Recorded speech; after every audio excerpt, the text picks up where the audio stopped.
Now I'm going to evaluate my magazine cover for Occupied based on evaluation question 1.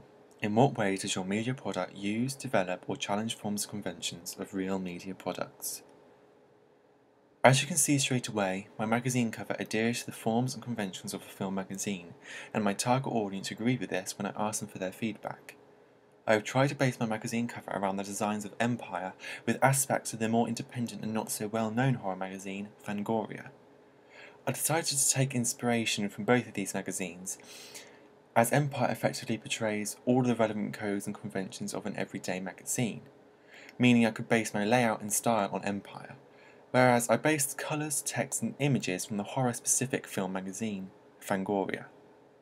I needed there to be a fair balance between the two, however, as Empire generally advertises large Hollywood conglomerate films such as Thor featured on this cover, whereas Fangoria, a lesser-known magazine, focuses on films that may be more independent and low budget, like our film Occupied. Firstly, one of the main features on a magazine cover is the focal image, which you can see here. This is because, similarly to the poster, it is what draws the reader in and attracts the audience's attention to buy the magazine and find out more about the film. It hints at the narrative of the film to the audience and represents the film's genre as a whole. They generally feature the main antagonist or protagonist in the film, and in my case, I decided to incorporate the male and female protagonists together, central on the magazine. This hints to the audience that these two will be main characters throughout the film's narrative. As the focal image is a similar shot seen in one of the scenes of our teaser trailer, it makes it recognisable for fans who have already seen the trailer and want to know more about the film somewhere else, thus attracting them to this magazine.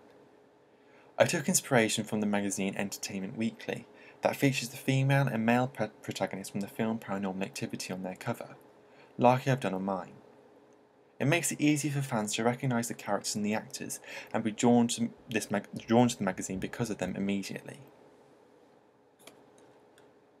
As the focal image I have chosen could be mistaken for a romance if not edited properly, I decided to add a dark and dull filter to the image to give it a more ominous look. I also edited the top of the focal images using a burn tool, meaning that the top of the picture became very dark and shadowed, almost resembling a foreboding, ghostly presence lurking above them. This is conventional of the genre, as ghosts are iconic antagonists featured within supernatural horrors. It is also conventional for magazines to use filters and other special effects to manipulate the focal image to make it look more interesting and suitable for the genre, as seen here with Total Film, where Inception, a sci-fi thriller hybrid film, focal image has a dark and shadowed effect on it, linking to the themes typically current within those genres. Conventionally, focal images uses direct address with the characters or actors looking directly at the camera, making the audience feel like they are personally being looked at, building a connection between the two. I haven't abided by this convention, as I felt that a horror film's characters shouldn't conduct in direct address, and it makes the situation seem more staged, taken away from the authenticity of how Occupied is supposed to be based around true events and real-life people. I feel it also adds a sense of mystery to the characters, almost like they are not revealing too much, making the audience want to read about the film in the magazine, or watch the film when it is released.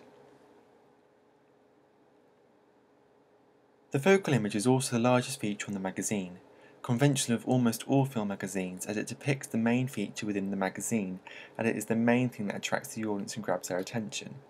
In addition, you can see from the image that the couple's costumes resemble the outfit of an everyday man and woman, showing that they're normal people and that the supernatural events that happen within the film could happen to everyday people like them. As you can see, much of the information featured on the magazine is in red.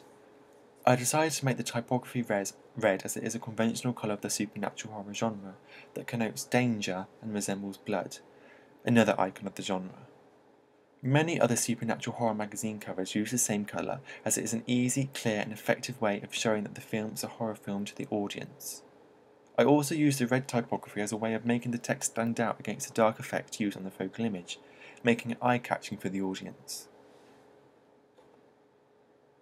Here, on the main anchorage piece of text, I used a font that had the effect of blood dripping off the text.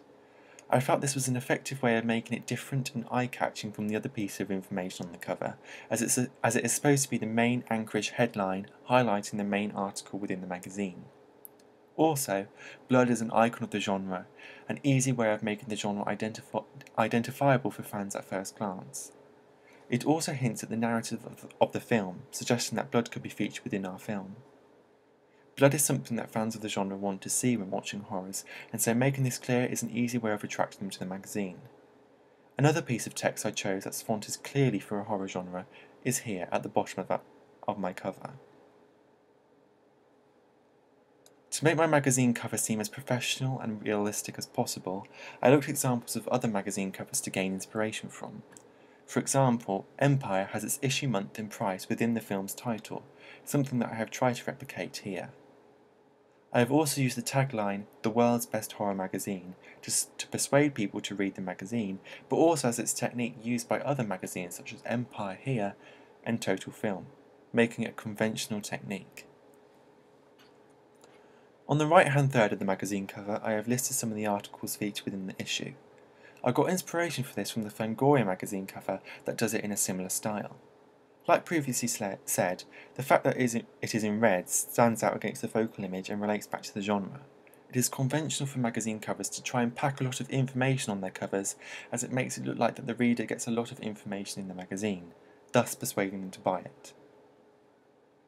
Here I included the film's logo, as it is an easy way for fans of the film to recognise that it is for Occupied.